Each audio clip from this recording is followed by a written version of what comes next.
Revista Lafaic hanesan revista edukativo único de Timor-Leste, nebe maka hamutuk ona ho kanorin manorin no comunidade sira durante tinan ruanu lunialaran.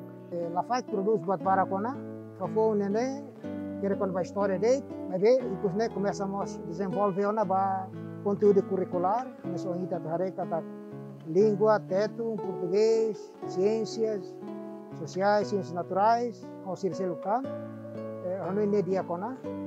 Initially, the Lafaic project produces and distributed two types of magazines, the Lafaic Kick, which content focus on child's right, and the Lafaic for Teachers.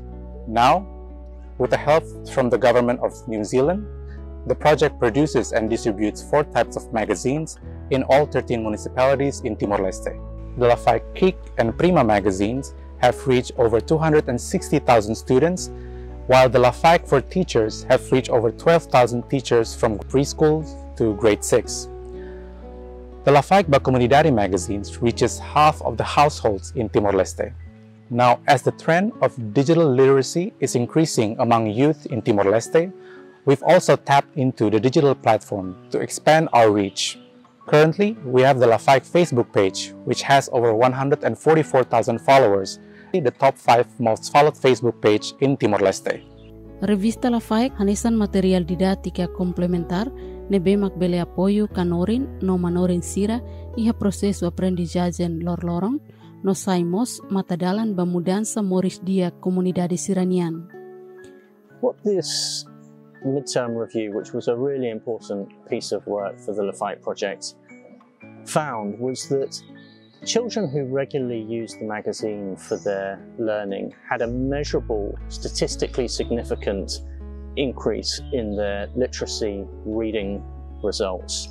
We also found that when schools closed during the recent COVID-19 pandemic, that around 2/3 of children relied on the Lafaic magazine for their remote study at home.